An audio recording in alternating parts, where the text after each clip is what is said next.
City lights shimmered like distant stars, but Mitch barely noticed. The rain drizzled lightly, soaking through the edges of her coat as she walked aimlessly. The hum of passing cars and faint chatter from late-night cafes faded into the background, drowned by the weight in her chest. Her phone buzzed. Karl. She hesitated, staring at the name on the screen before slipping the phone back into her pocket. The wind picked up, whispering through the empty streets, as if carrying a message she couldn't quite understand. A gust swept past her, chilling but comforting, as if answering her silent plea.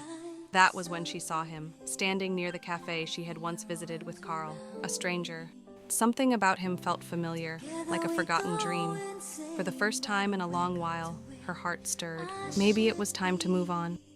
The coffee shop smelled of roasted beans and fresh pastries, but all Mitch could focus on was the stranger from last night. She had seen something in his gaze, something she used to crave from Karl, warmth, presence. But before she could fully understand it, a familiar voice called her name. She hesitated, the weight of unresolved emotions pressing down on her. The memories came rushing back, the way Karl had always been there, yet somehow distant. Late-night walks, the laughter, a flashback scene of Mitch and Karl sitting together in a park at sunset, laughing and leaning against each other. Their love feels warm and real. The quiet moments of understanding, and then the silence, the unanswered texts, the way he had faded without explanation. Karl, standing outside Mitch's apartment, looking down at his phone with unread messages. His face shows regret and longing. A memory of Karl watching over Mitch as she sleeps, a quiet sadness in his eyes. He tucks a blanket around her gently before walking away. Back to the present, Mitch pulling her wrist away from Karl's grasp, her expression conflicted. The cafe's dim lighting creates an intimate yet painful mood. A moment of tension, Mitch and Karl in a cafe, sitting across from each other.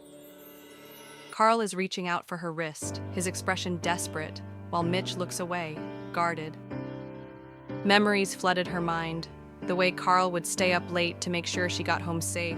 How he always noticed when she was sad, even when she said nothing. But then came the distance, the moments where she felt like she was reaching out into nothingness. Had she misread it all? A truth she had been too blind to see was now staring her in the face. Had she been so lost in her pain that she had never noticed what was right in front of her?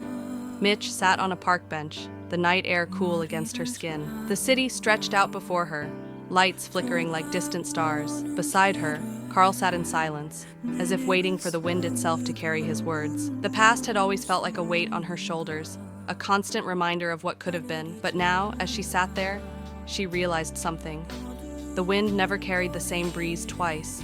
It moved forward, always forward, without hesitation. Love should be like that too, not something to chase, not something to regret, but something to recognize when it was right in front of you. As the wind picked up again, she closed her eyes, breathing it in. The past no longer held her captive. And when she opened them, she reached out, finally ready to embrace the truth she had been running from all along. And this time, she was ready to believe.